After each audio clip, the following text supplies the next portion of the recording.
the show back on the road. After this presentation that's going to be by the operations team here talking about FM technology, I'd like to take a quick moment before we jump into our next roundtable discussion. Actually, you know what, maybe we'll do it. It'll be better to do it after the discussion. We'll go through this presentation. We'll go through our roundtable discussion, which kind of plays right off of this same topic that you're going to hear talked about. And then before we dismiss for the day, there'll be a couple of closing comments. But before we do that, I'd like to get everybody together, and we want to take a group photo so that we can document who was here and take attendance that way. Just kidding.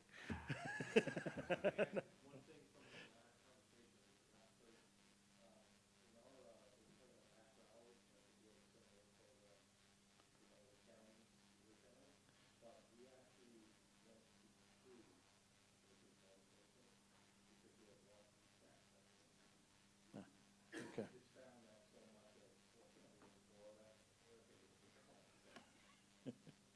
Yeah, that question about after hour on call, same here. We didn't pick up on that, but we have 3 maintenance zones, and we've got a technician on call, very similar to the way I think Tampa operates, where they're on call for that time period, and they get paid 1 hour for every 4 hours. I heard you were 1 hour every 3 hours, but they're paid 1 hour every 4 hours, and then 2-hour minimum if they get a call out. So, all right. Next up is talking about FM technology, and so here in Pasco, part of our operations and maintenance department has a group that we call our operations team, and they're kind of our team that supports the team that supports the team. So they handle our warehousing operations. They handle our back of the house contract management. They handle our HVAC controls. They handle our security systems. They are the ones that help our maintenance teams in our zoned maintenance areas to be able to have those support structures that are under them that help them to perform as well as they do. And so this team is there's more than 4 people in this team, but Tom Johnson, Emily Leathers, Chris Roweth, who's not pictured there, Sean Sanders, and Ian Williams helped to put this presentation together. And so a few of them are going to come up and speak to different sections of this, but we're going to welcome them up. And first up will be Tom Johnson, our Assistant O&M Manager.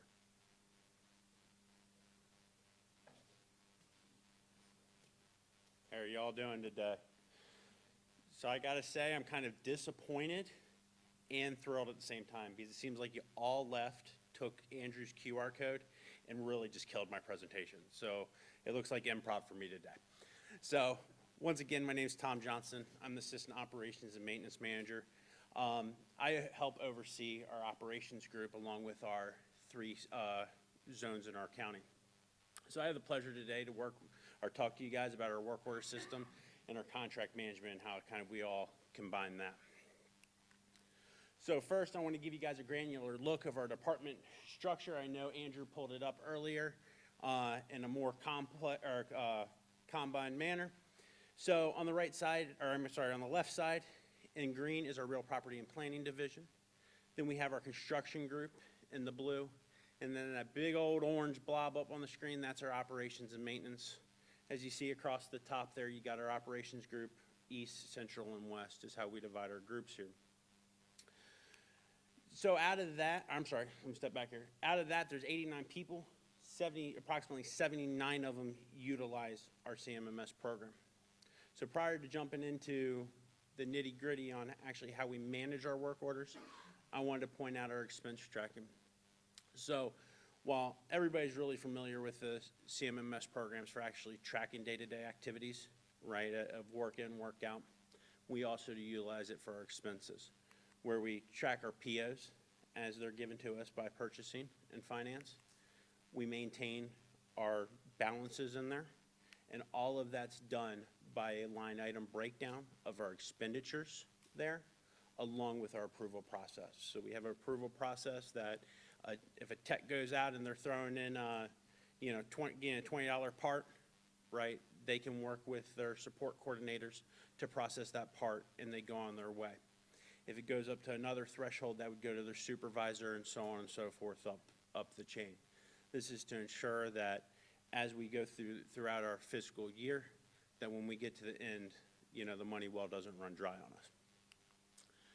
So jumping into our CMMS, as the gentleman over there pointed out, there's the nice SSL document, PDF, that you can find on our main page here on the right. And what this does is this, like we were talking about earlier, this drives the expectations of our group to our stakeholders. So with those expectations, Pasco County, historically in the last few years, we've processed approximately 36,000 work orders in PM annually across our 3 departments. Remember, that's 79 individuals approximately putting in those, or completing those work orders. That equates to approximately 140 work orders being completed every day, or double that being processed due to intake. With that process, that's where we prioritize that work order and distribute it across our SLAs and our groups. If you'll notice on our SLA document, all the SLAs, depending on the group, have a different time frame, right, to take in account. Then it gets turned over to our teams, whoever they're assigned to, for the tracking of their time and materials, where we take all that information once closed down. We take the survey results that was mentioned earlier through SurveyMonkey, and we compare them to our SLAs. The report card, which we've talked about, everybody has. This is a snippet of our version that Andrew put in the drive here. This is our report card. It focuses on major items for us, right?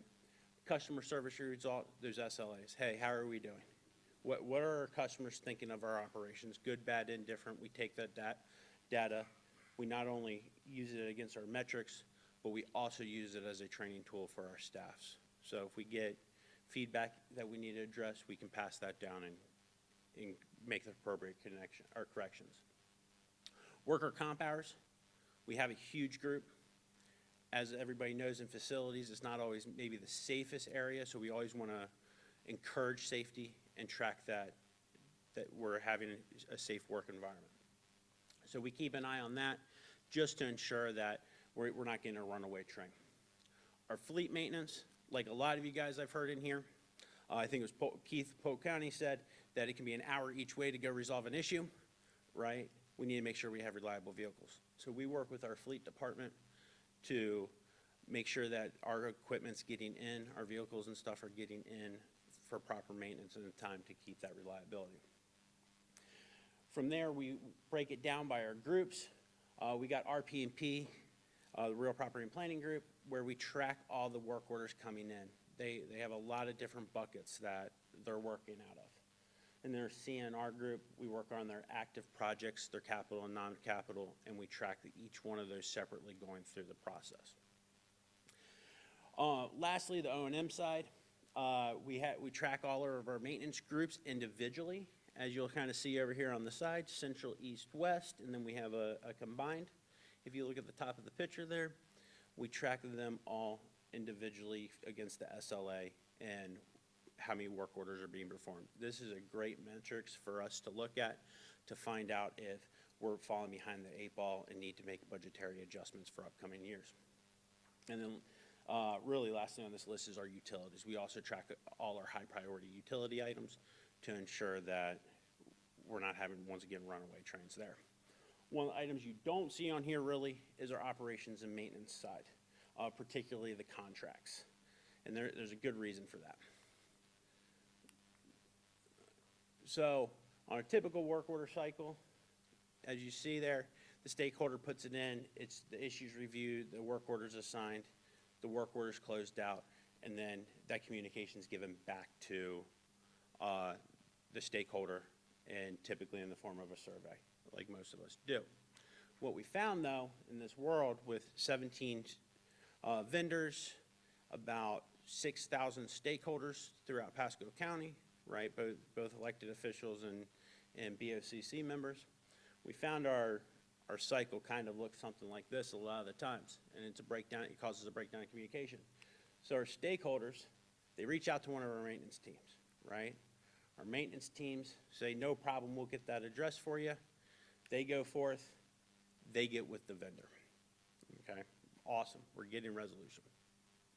What ends up happening though is, once again, we're relying on 17 third-party individuals. They come across and they tell the maintenance team, or the contracts team, that something was done, right? So it could have been, hey, this AC was down, we got repaired when we were on the PM, right? We found this issue. Well, contract team identifies that as an FYI. We don't know there's a work order sitting out there, right, that's been put in by one of our maintenance groups. We never close the loop.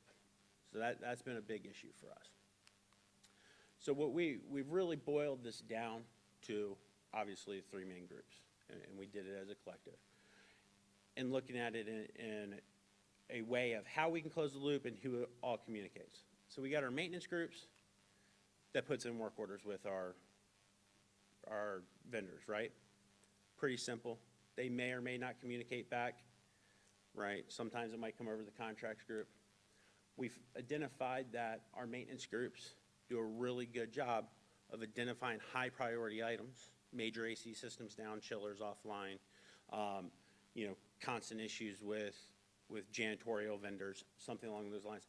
That kind of communication is spot on, right? I say major equipment issues that they might not know the entirety of, we're probably batting in the 95% range.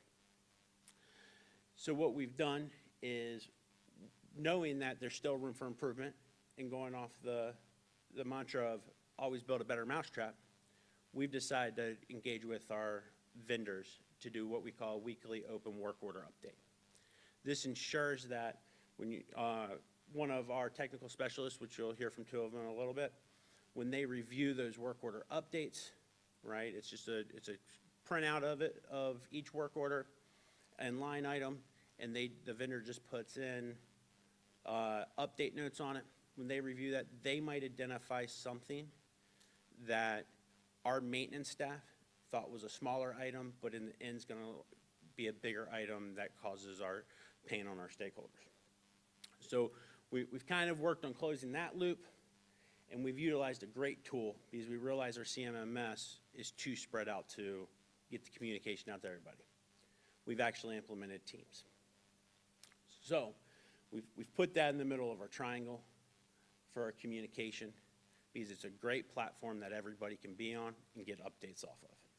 So how we've been utilizing this is our contract group will take information that they've derived from either source, and they'll put it into Teams. From that, when that information's put into Teams, whether it's a new item or an update to an item or a completion of an item, that information is then sent to both the vendor and our maintenance groups, right, to once again close those loops. We're trying to get that communication ultimately back to our stakeholders, or trying to expedite the response from our vendors. So utilizing Teams, one of the platforms we use is the planner. This is a great example of actually an active planner that we have. This one is HVAC. So you can break it down, your planner down by topics or buckets. So you'll see here we got new, existing items, parts waiting approval, parts on order, things in scheduling, in progress, or completed. Okay. You can set your deadlines for tasks to be completed, and we can even add pictures. So the vendor, once again, if we have an issue come up, we can even give a picture to that vendor to help with correction. So some of the benefits to utilizing Microsoft Teams is centralized knowledge of high priority items. Because at the end of the day, that's probably our biggest nemesis, right? The tracking the project or progress of those critical work items, and then ensuring that all the key stakeholders are informed. One of the reasons we've moved to the Teams also is not only for it to be centralized, but like I mentioned back in the previous slide, that instant communication. So as that planner is updated, so do you get an update email, okay? So we're not relying on people having to rendezvous with each other or playing telephone on the message. And then personally, my favorite two items of why I like Teams is it eliminates those pesky agendas and meeting minutes for us.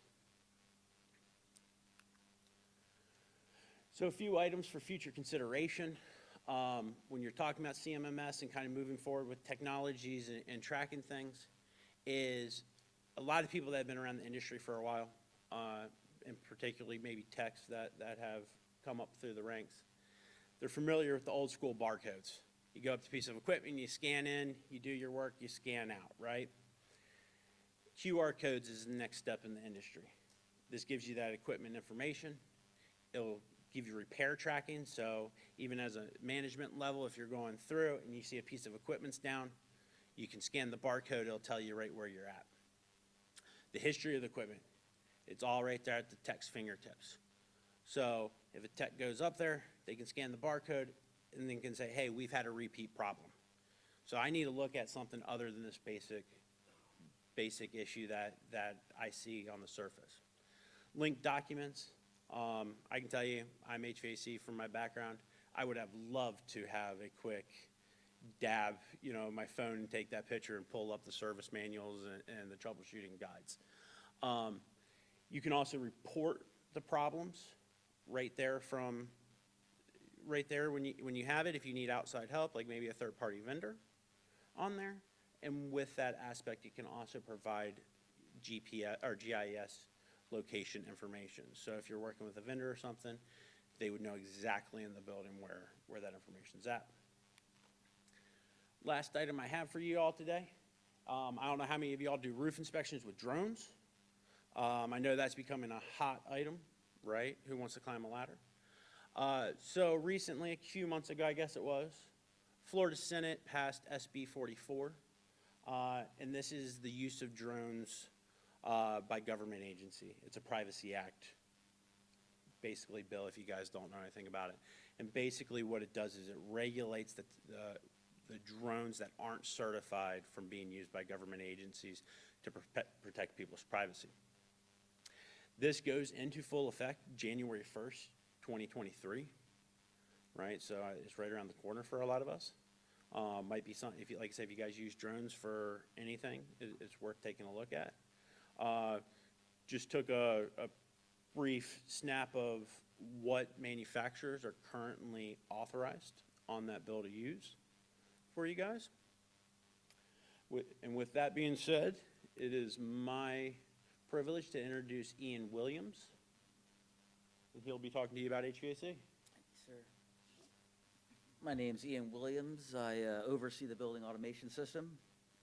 We're going to touch on building and equipment, county standards, processes, procedures, roadmap, and goals.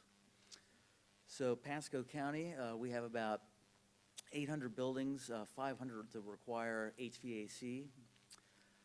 To date, we've installed 38 BAS systems. And then, like many organizations, we have our traditional air-cooled chillers, water-cooled chillers, rooftop package units, split systems, and unitary air handlers. Some of the unique equipment that we have are ERUs that help condition the fresh outside air makeup. AON systems, we'll utilize those at our firehouses to also meet, discharge air sensitive makeup air, plate and frame economizers. We'll use condenser water from our water-cooled chillers and reuse that heat. And then we'll have dedicated outdoor air systems for buildings that require 100% outside air. And then we've just installed some of these systems in our animal shelter services building. And then I guess the black and blue, 2019, 2020, show the older equipment kilowatt per square foot energy usage. And then we have our new equipment install, and then that is reflecting pretty good energy savings with newer equipment. So setting the standard specification guidelines, were established design standards for new buildings, alterations, modernizations. This is going to help us use best practices to ensure top system performance. Mechanical equipment, we're going to try to consolidate manufacturers and types of equipment. This is going to reduce overhead maintenance costs. Building automation, we use KMC DDC controls. That's Open Backnet Communication Protocol. This maximizes compatibility between systems and the components. And then, of course, the environment. We like to comply with federal, state, and local environmental laws, regulations, and executive orders, ensuring that Pasco is doing its part to protect and preserve the environment. Additions to the building process. We have added in Phase 1 serviceability. For construction, Phase 2, we've added documentation and O&M site walks. Phase 3, we've added third-party commissioning. And for Phase 4, we've added fine-tuning schedules and implementing optimum start for our HVAC. Future planning and considerations. So always staying up to date on current HVAC technology. We are looking to mobilize our building automation system. And then we're keeping a close eye on, VRF technology and just how it's very highly efficient. And also looking into our end of life for chiller replacements using maglev chiller opportunities that offers great energy savings as well. Thank you very much. And then I'm going to pass it off to Sean. My name's Sean Sanders. I'm the security and access control for Pasco County. Oh, I probably yell loud enough for my voice. But just a little bit about me. I'm actually from up north. I just came down here in October. I'm retired state trooper out of Pennsylvania, so that's my background with access control and security. I did that for 25 years. I'm more or less, you can think of me as your black hole and your child that always asks for money, and you won't really get nothing to show for it until something hits the fan, and that's when access and control and security comes into play. Our job is to balance the security of our county employees and our citizens of Pasco without inconveniencing anybody to the extent that they feel it's like bothersome. And that's a fine line that you're going to do with security work. So with that being said, go forward. Our agenda, we're going to go over the growth in Pasco County, our county standards that we implemented, our processes and procedures that we implemented for the county, our current roadmap that we laid out for the next year, 2 years that we want to try to implement, and security innovations that's out there that you can do for your county or for your buildings. And then we'll end with the question and answers for all three presentations. So the growth in Pasco County. You can see from 2017, the blue line is our buildings, the orange is our readers and our cameras. The Pasco County had considerable growth from 2017 to 2022 with 52 buildings being added with access control and video surveillance. And in the future, we're going to add some more. But the overall future the balance that we're looking at is about 1,318 devices between cameras and access controls. And I got to put a disclaimer that does not include the Pasco County Judicial Detention Center that we're going to be picking up in October. That's going to add a bunch more access control and video surveillance. The Sheriff's Department is turning that control of that facility back over to the county, so it'll fall over to us to maintain the security and video surveillance for that building. So you can see the growth. The growth was 126% for buildings. The next 3 years, about 33%. The readers are staying on par. We're mostly just putting our readers on our exterior doors. We're moving forward. You'll see it later on that our new policy is that they have to go in all IT rooms, which are MDFs and IDF rooms for added security. But the cameras are what's doubling.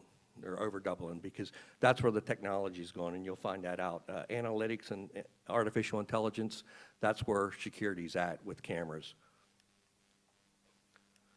So that we standardize, we use the Milestone X-Protect, we're Linnell's shop and Milestone shop. So we defined our standard camera moving forward as access, with our secondary as the Hanawa access, like everything else.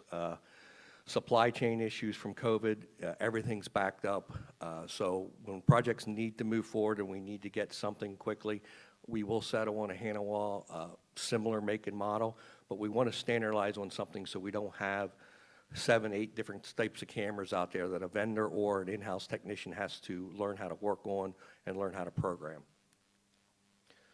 Like I said, all information technologies, the MDFs and the IDF rooms moving forward must have a camera installed.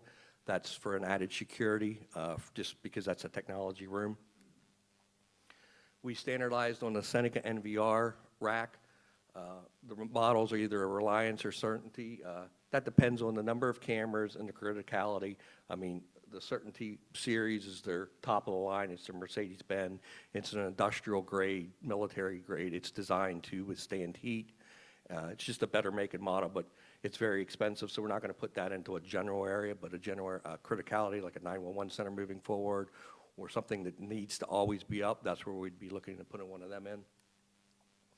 And moving forward, we're standardizing on our cabling.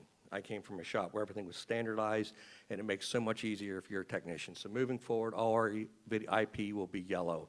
So when you're working in an IT room or whatever, you're going to know yellow is video, blue is our data, and then moving forward, we have a color for access control. It just standardized, so it's a little bit easier to understand. Our county for our access control is Linnell On Guard. Like I said, our control panels and reader boards are Linnell. Our readers are Blue Diamond. We do have a secondary one just in case, because literally just this morning I was informed that the Blue Diamond readers are 5 months to 6 months out. Another supply chain issue. So it's, as you can tell, the #1 companies have supply chain issues because they do make the best products. You know, and that's something that I'm trying to move forward with Pasco, that we get products that are industry standard and they have stood the test of time, that they're not going to break down.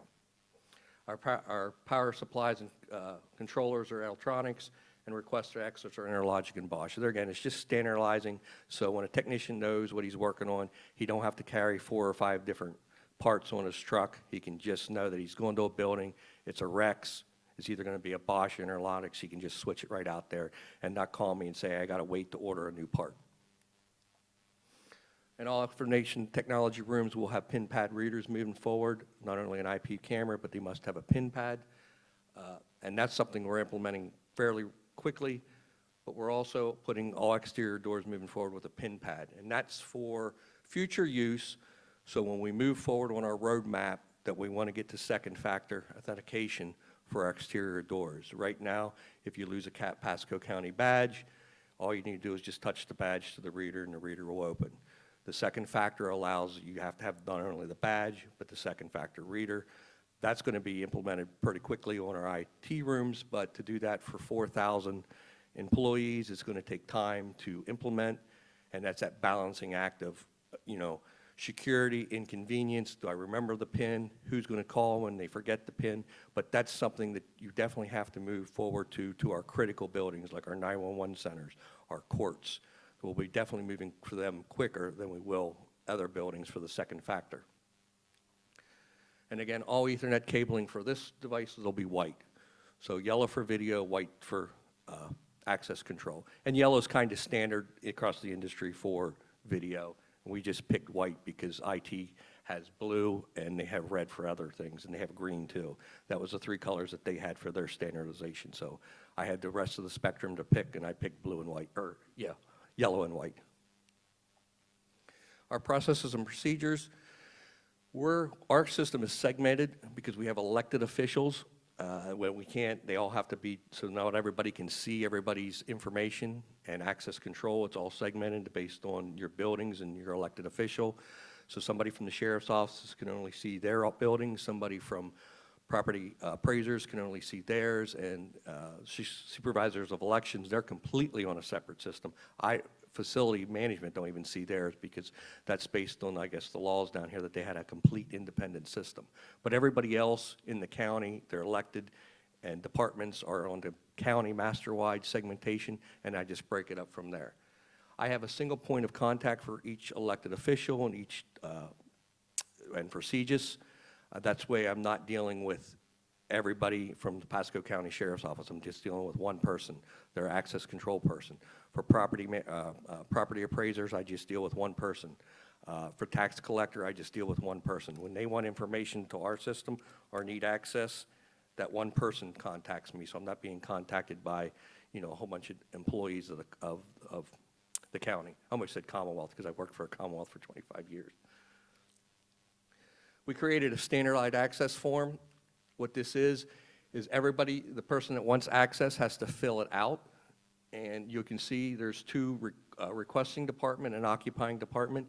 If the building or door that you want access to is managed by two people or two department heads, both has to sign off on it.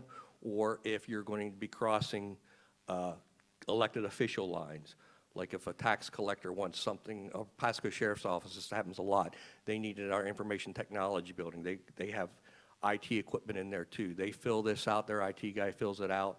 It's signed off by their IT department head, then it comes over to our CIO, and then she signs off on it before I give access to the IT rooms. So it's just a check and balances for facilities to make sure that who's getting access is authorized to have access.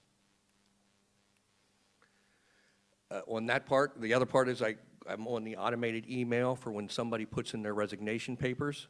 HR, as soon as somebody puts them into the system that they are resigning, I get an email alert immediately so I can go into the system and based on their resignation date, program the system to automatically deactivate at 5 p.m. on their day of their resignation. I also get it out there that most of the department heads know that if it's a termination, that's different, and either Doug or Andrew will come to me right away and say, hey, shut this card off like ASAP, because there's ones that are happening that day, that quick. So that's a little the one-off, but normally people know when their last day is going to be, and they let HR know so that they get paid on time. So then I get the alert, and I can program ahead of time. We created a website on our website for our background for our vendors. It's a secure site where they upload their backgrounds so that we can review them before we give access to our buildings.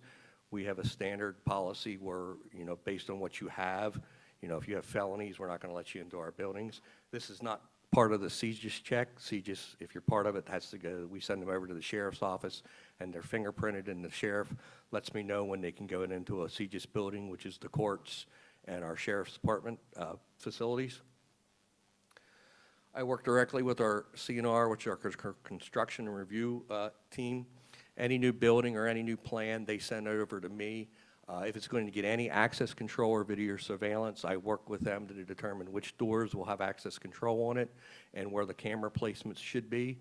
And if it has an IDF room or an MDF room, we make sure that they put in the budget, this is, you're going to need this many cameras, this is the make and model that it'll probably do, this is the number of doors that you really should secure, and then, get a price for that and moving forward. The security roadmap. Security orientation program. What we want to start is getting a security orientation for new employees to really go over proper use of the wearing of the access badge, violent critical incidents like active shooter, handling a bomb threat, and proper way to report suspicious vehicles and people. My previous employer, that's what we did. Security was part of the new employees orientation day, and we went over how you do use your access badge, how you wear your access badge, how do you report suspicious people, what do you do during a violent critical incident.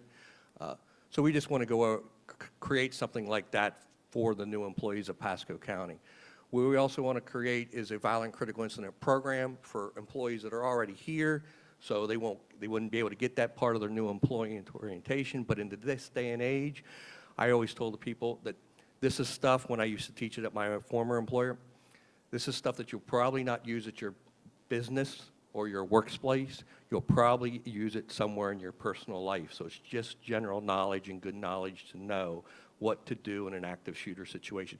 And there's many programs out there. There's Alive, there's Alice, there's the Run, Hide, Fight.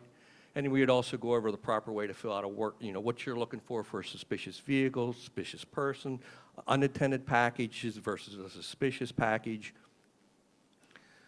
Another thing was we had a shelter in place, which I want to implement down in Pasco. It's for violent critical incidents. What we call it was the red dot, blue dot door.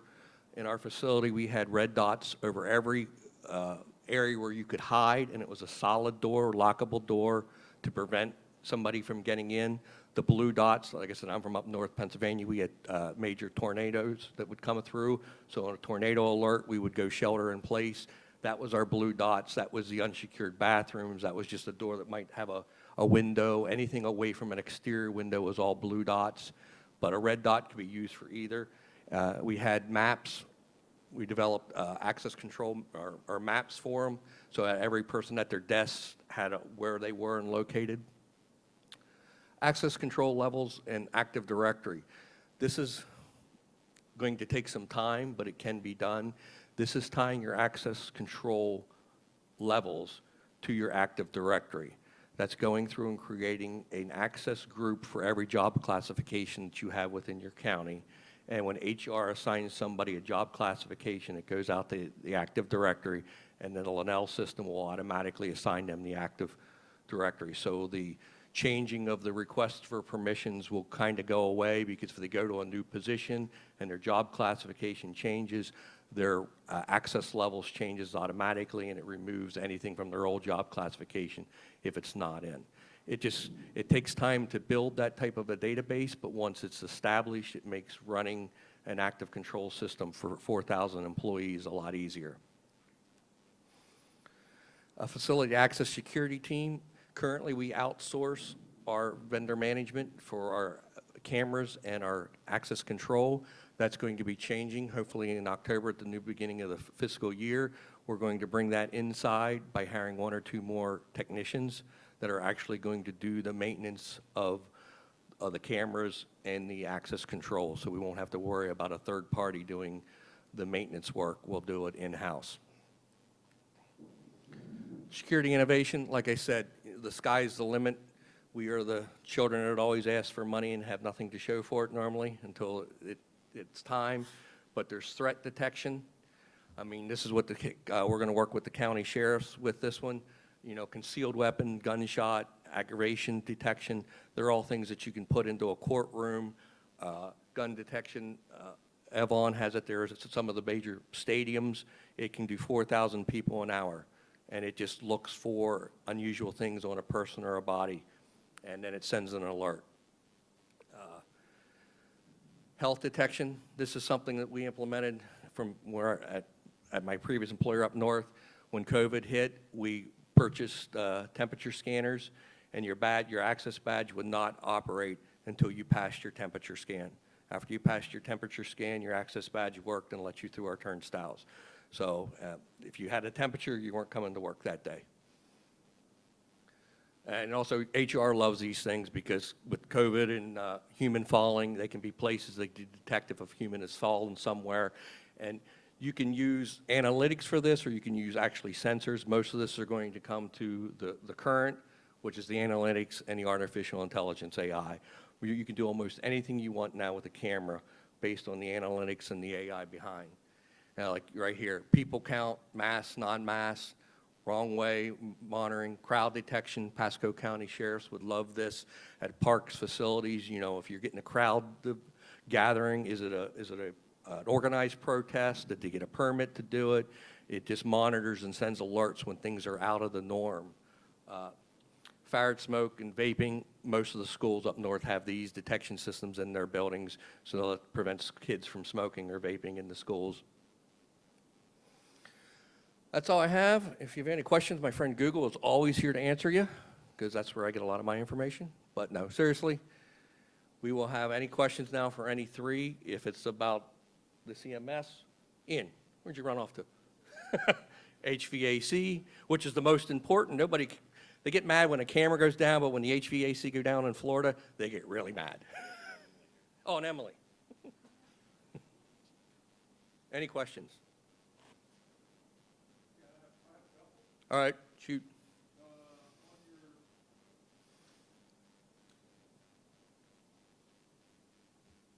Okay, so on your BAS system for your HVAC, do you have a single vendor that manages that or installs that, or do you have multiple vendors depending on where the building's located? We have 2 vendors. That'd be ABC Control. What's that? So we have two vendors, and the one is ABC Controls, and they're the primary vendor. But now KMC just authorized another vendor, Daikin Systems, who uses KMC Controls as well now.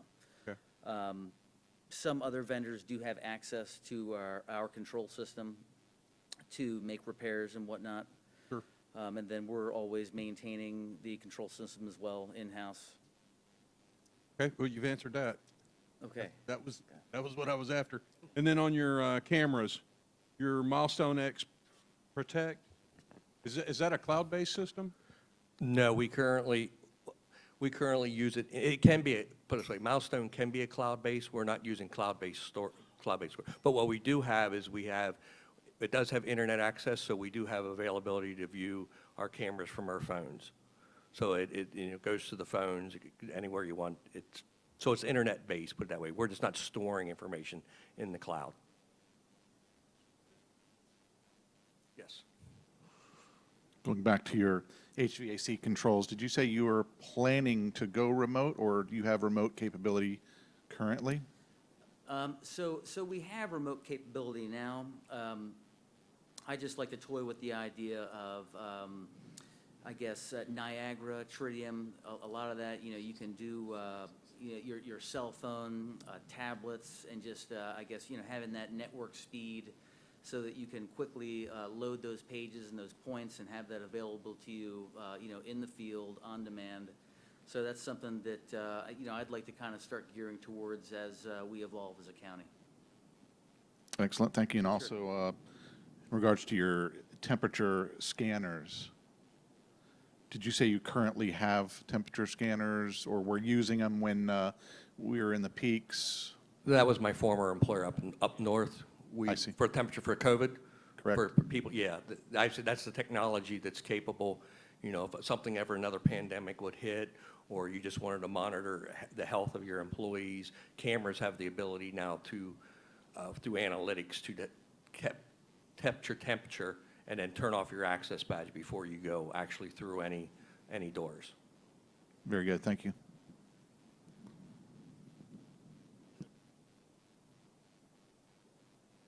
I'm sorry. No, go ahead. Your CMMS system, what's that platform off of for your work order tracking and? Currently, we're using the Wizard system. And just like many of you guys, we've actually kind of outgrown the features of that system. And we're going to be looking at, doing a new system for our work order systems. So our county's going through a transition now from the SharePoint to CityWorks. Is anybody else here using CityWorks currently for asset management or work orders? Okay. How's that functioning for?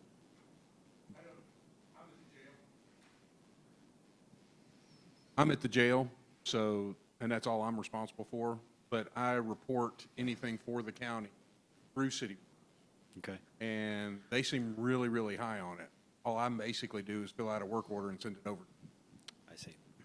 But they really like it. Nobody else uses it for asset management, though? Tracking and? Okay, it's good to know.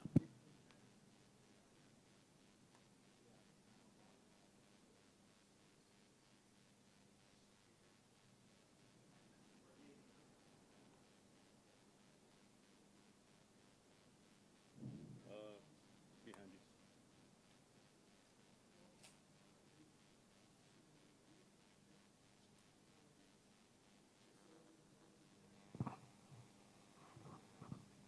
So this is not necessarily a question directed to you, but to everyone here. Like, I would like to hear what work order system everyone is using and what kind of experiences they have. And I mean, one of the things we actually in the process of selecting a work order and asset management system for our department. We did it through pretty much an RFQ process. So we are now in the step of shortlisting the different vendors, and we're going to have presentation. But they'll sell you the moon when they're giving those presentations. But I want to hear some of the real life experiences if you're using a work order and asset management system, and for us, it's also important that it's integrated with GIS. So I just like to hear from everyone on that.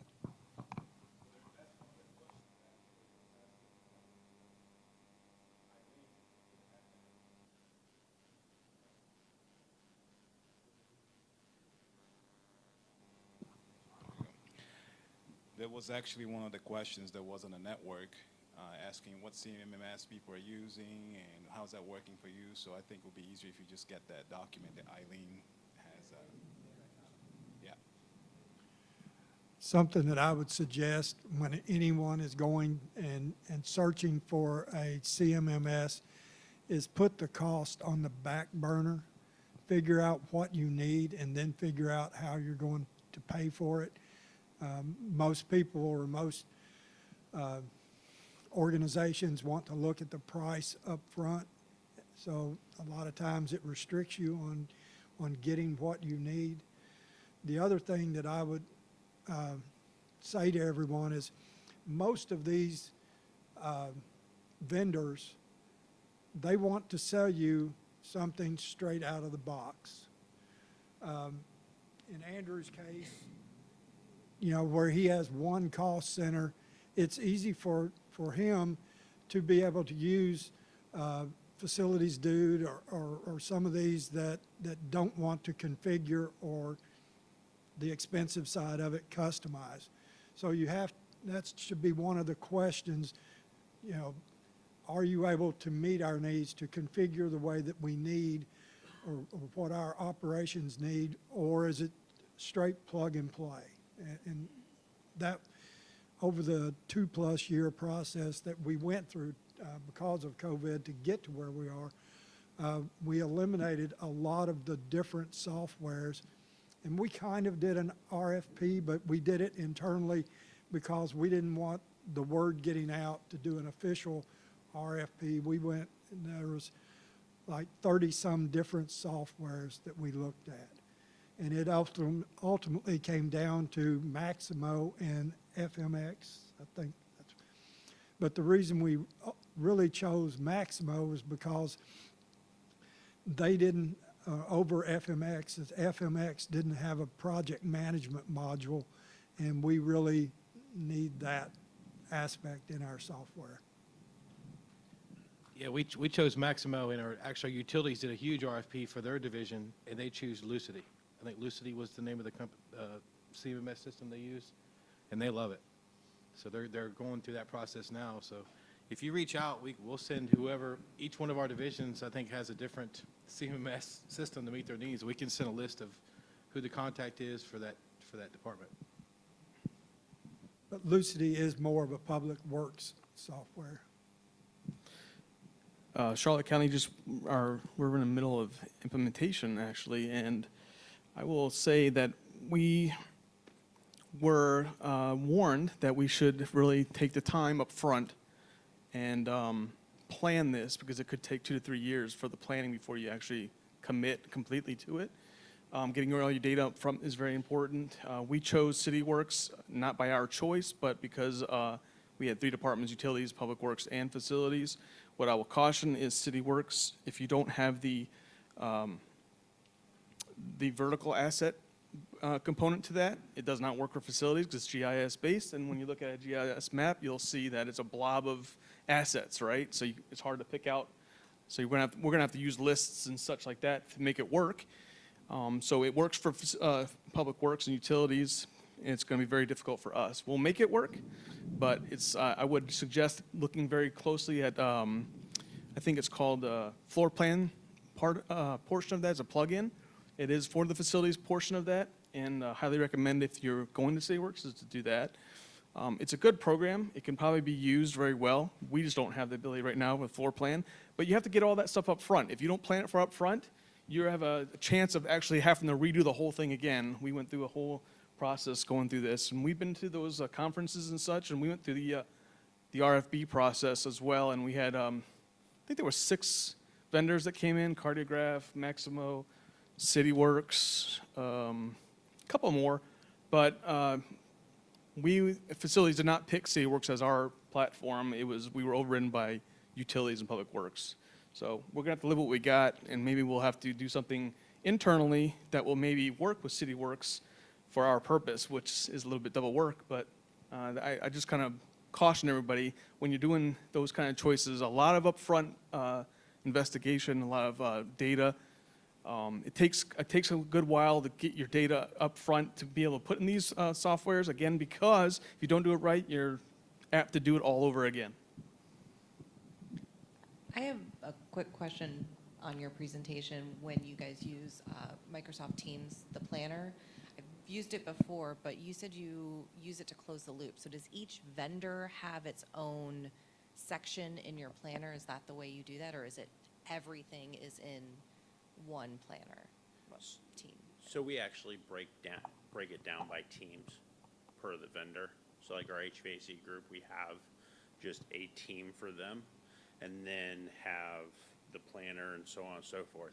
So if they want to communicate via the chat feature or upload documents, whatever, it's all collected there and it just doesn't get, muddied up. Because I do like how you can move it through each piece of the process, which is really helpful. So I just wasn't sure. Have you seen a lot of success with that? So it's a relatively new process we've done, probably over the last 4 or so months with it. We have seen a lot of success with it so far because we've started with our high stake vendors, so our HVAC, janitorial, stuff like that, right? Those high cost, high stake items. We've seen a lot of success there. One of the things that we didn't kind of show on the screen, but is fantastic, like I mentioned, you don't have to do meeting minutes or agendas. There is a slide there, or if you went back and you look at it, there is a feature to do a list. So it takes all those buckets that are broken up, and you can do it in a list. And how we prioritized all of ours is we have building and numbers associated with them. So we can, and we do that at the very front of the title. So we can sort by alphabetic or numeric, whatever the feature was. Yeah, so if you look up here in right next to filter, you see the list section. You can sort it, and then we can start going down the list with our vendors one by one. So we're always like, if we're in our building 14, which is our East Pasco Judicial Center, we cover all those topics at one time, or go down that list. Yep. And then, then you have scheduling, you got charting, like I said, your quick overall board view in here. So it's definitely been a useful tool for us. Are there permissions? I mean, are you able to restrict permissions to the content when you create something like this and you grant access? Or does everybody that you grant access have full permissions to make modifications to it? So you can limit your access some. One of the drawbacks somewhat of Teams is it is a Teams environment. So it's not a I do, you just follow. That's what we have problems with, where we put information in there that it can easily just be deleted or removed, and it's not tracked very well when it comes to that on that cloud base. So I didn't know if this gave you those permission granting levels. Yeah, so it is a little bit more open of a platform, to be honest, than I would truly like. However, one of the great things is, actually, if you go to, I think it's the next slide, you can see down here in the bottom, this is actually an actual item that came up. So you can see we've identified it at the very bottom. We had the response via meeting, right, which was the tech will be on site. Or I'm sorry, the response is at the bottom in the meeting. They'll be looking into it. The tech was on site. That was the follow-up from the vendor. And then when the vendor got back with me, saying that item was complete, we inputted the note. So with that being said, Ian, who's the HVAC specialist, he got every one of those edits that I did in his inbox. So you can definitely track and see where people are going. And when it's completed, yep. So you can't keep them from putting notes in or maybe deleting something, right? But we could go with our IT and back, get that information back, and we can tell when they do something. I got a quick question on actually 2 parts, security and BAS. So as you know, you guys are in charge of doing the security and BAS. You're taking over all that. That's going to be a huge cost.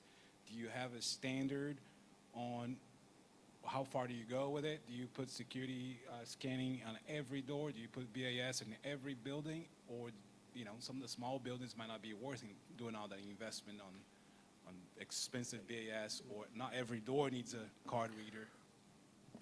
Right now, it's based on what type of door they're going to put on it. If they want access control, we're not mandating that they put access control on their doors. We're pushing that they should have access control on any new building that's being built. But there's a lot of buildings in the county that are they don't have access control. But we want to put at least one standard, you know, the main door that's coming through, access control. So normally, most of our new builds are coming up with 2 doors that are access controlled on it, you know. Personally, like I said, I'm access control. I'd like to see every exterior door be access controlled and be controlled, so so we know when people are coming in and out, or when a door is being held open. Critical buildings, that's a definite. They have to be all doors have to be armed. All doors have to be, you know, alarmed, and all doors. Just access control gives accountability. You know. Do you guys have that like a written standard that says, oh, this is what we're going to do? Or is that going to be a user-funded requirement, like a luxury item? Hey, I want one on my door. Yeah, so we got a construction standard document for any new up-and-coming buildings or major renovations that we utilize to outline where those locations are going to be. For our smaller projects, that are kind of stakeholder-driven, we work with them to find out what their needs are. There's also one other component to that. We do and we don't publish this because people freak out, but we do a study internally that we know what our facility security level is for each building through criteria. And then there's a federal, we actually borrowed it from a federal program that then has countermeasures associated with that facility security level that's assigned, or recommended countermeasures. And that helps us to give kind of criteria, okay, this is a high security building, it needs these countermeasures. It's a low security building, okay, it doesn't need all of that, all the jazz. And so that helps provide a little bit of guidance, but it also still, the reason we don't publish that is because everybody thinks their building is a threat. Well, that's just not. They're not all created equal. And so, you know, that's part of trying to meet the customer's need, but also be realistic and have that discussion kind of on the backside.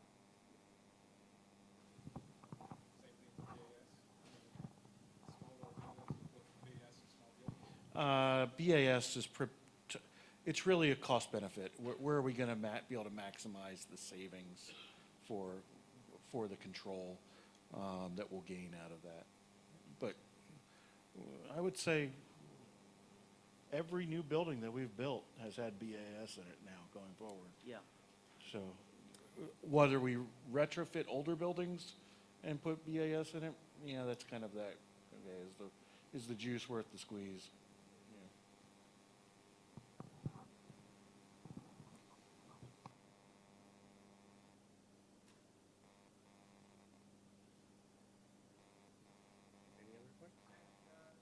Any other questions for the team here? No? Yeah, I have Okay. one. Sorry. Oh, go ahead. Does anybody here in this room have any plan for like an overarching BAS system that takes all these systems into one, so you can oversee everything as one? So I think Niagara, which is owned by Honeywell, they make a pretty good system. That would be a pretty good initial investment, but I think that is supposed to be able to do what you're talking about. It's supposed to be completely open protocol, be able to take LAN, BACnet IP, and bring all that in to a supervisor. And then going with, say, you know, that KMC is going to make a Niagara-based supervisor. So going in that direction, that's going to open up the, I guess, the open protocol compatibility to where you won't be pigeonholed to using any specific proprietary, installer for that control system. So it'll kind of open things up for, more vendors to be available. So we have Niagara AX right now for HVAC, Okay. and we have tried to do some for our lighting controls as well. But we also found that Niagara sold a portion of the lighting controls, which is not exactly user-friendly or compatible. I don't know if it's the BACnet, the protocols or such, but the equipment is different, I guess, and it's not, they don't play nicely with each other right now. So, like you were talking about, it sounds like the system that you have may be looking to that. I'm not sure if it's, again, there's going to be a one-for-one, and if there's going to be any kind of control issue. I think there are lots of growing pains and things to sort out when you're bringing in different systems under one supervisor, working with control technicians and different add-ons. I always find you just have to kind of noodle through the problem and find a controls technician or tech support. I mean, there is, if there's a will, there's a way, and we should be able to figure that out. At least that's been my experience. You do have to just keep at it, because one person will say that you cannot do it, and then you'll have another controls contractor come in, and they'll be able to do it with the snap of their finger. So, so that's where I'll leave that.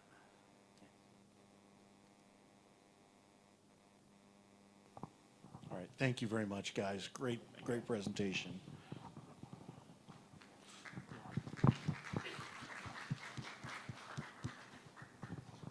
Okay, so that brings us to discussion on this same topic. We kind of did that already. Is there any further questions related to technology, security, BAS, CMMS? All right. I want to say one thing, one more thing about CityWorks, just in case you guys, or maybe any other CMS program. We found that what we should have done as a county was to really hire a true implementer for those software systems. If you're trying to do that yourself, it can be done. But a true implementer for those software systems that have that knowledge, that can make those customizable changes or whatever, it's important to get the right person or the right company to do that, because if you don't do it right again, you're going to probably end up doing it all over again. And even to elaborate is understanding the difference between a work order system and an asset management system. It's really difficult to try to get one to do both across an entire county properly. We're coming into challenges with that more specifically because the idea started with a work order management system and tried to shift and is shifting into an asset management system. And again, that just poses a lot of challenges for a facilities department versus a public works or utilities, which is a, horizontal versus vertical type. Yeah, Asset so management. that's definitely something you hit the nail on the head. I've noticed looking at CityWorks, it's more geared toward horizontal. I know you guys mentioned it a little bit. There's an add-on, but it's definitely geared that way. We're, come October, when we start our new fiscal year, I was able to get approved for a new CMMS. But we went into the IFMA show and one other of the larger shows in the last year, and we looked at every CMMS system that there is, at least that was at the shows. And I'm leaning right now toward one called Tango. So that's where my head's at right now. And the reason for that is because I'm looking at it from, again, I've got these three divisions that are unique. So the real estate needs are very GIS based. And projects, so I've got land, then I build a building, then I have all these assets within a building. And so that's sort of the three different groups that are there. So real estate type services, then construction services, and then all those assets are maintained and PMs associated with those. That's my O&M side. And so I was looking for something that has all of that integrated, that I can do that full life cycle analysis. They also have a space management module on top of that, that's integrated in there. So I'm hopeful that that's like the golden goose that will do everything. But, you know, I've heard, you know, everybody has problems with their CMMS system. It's just the nature of the beast. I don't think there is a perfect thing, but we're trying to get better than what we currently have. Our focus is on preventative maintenance, right? I mean, we've had so much deferred maintenance over decades that the plan that we have is a good plan, but how do we predict long-term, and how do we strategize our long-term budgeting for large item repairs? And that, it's hard to find a software that can do that accurately and effectively and give you enough permission in to go in and do situation-based modifications to say, if I remove this piece, what does that do to everything else? Or if I add this piece, what does that do to everything else? Those are the things that really help, would help our department long-term, saying to our finance department, to our administration, to say, you know, in 5 years, we're going to need X amount of dollars to replace all these items, or that just is going to continue to pile up. And at some point, you're not going to have a choice. And then just, you know, prioritizing the funding going into each facility versus, you know, pushing things that nobody cares about. HVAC systems that are outdated on the roof system itself, you know, the facility structures themselves, all those things like that. Yeah, that's the unicorn that I think all of us chase, is trying to find, you know, our budget teams want us to be able to predict the future on things that are somewhat unpredictable. And the only way that we can try to predict is to be asset management gurus and really get in the weeds with it. All right, hey, this is this air conditioning system that has a life cycle of 15 years, but we just replaced all the compressors on it. So I really kind of extended the life on that system. So now it's 17, 18 years. And now, but do we really dive down to that and have our systems all tweaked to be able to really understand that life cycle? And then as we change out system components, to really be able to plan that out? I can't say that we are. Is anybody doing that perfectly? Okay, well, Not- we're in the same boat then. But That's I what would, kinda thought. I would like to add, though, I mean, there are programs that do that, that let you make those situational changes to adjust those long-term budget plans for asset management specific, right?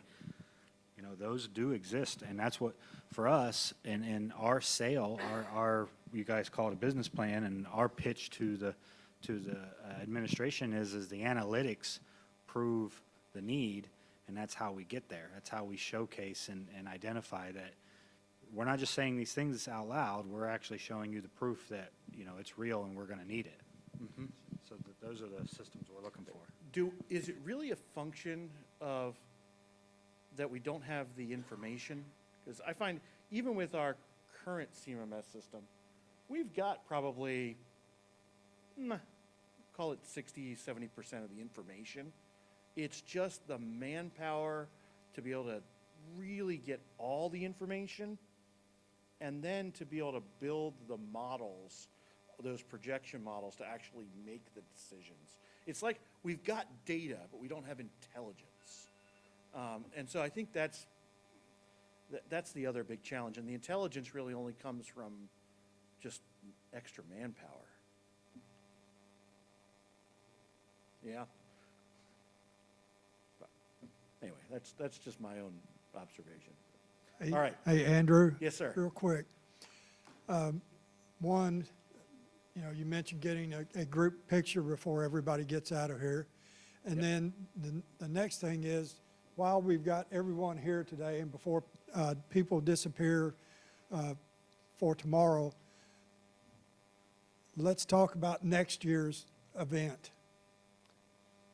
Who would be willing, you know, I don't want to, you know, Charlotte County has had a change in leadership. I haven't had a chance to talk to them. They were on board to host next year. So, you know, without holding you guys to that, seeing how you've had a change in leadership, are you?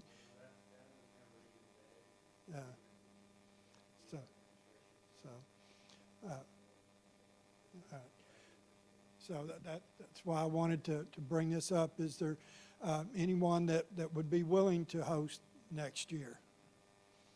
So.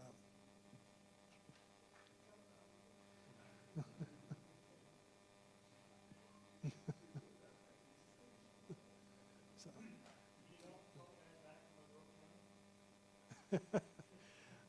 Well, yeah, that would be good, but,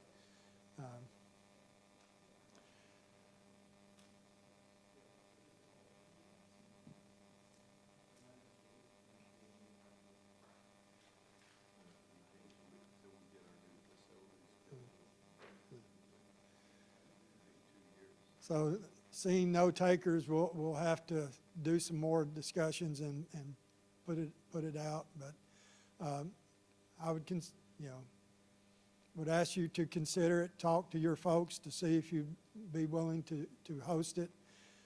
I mean, we can always do it again at Polk County, but the intent was to send it around to different places and see what everyone is doing and to go that. And with that, thank you, Andrew, and all of your staff and the work and everything that you've put forward so far. It's been great. You have a really nice facility here.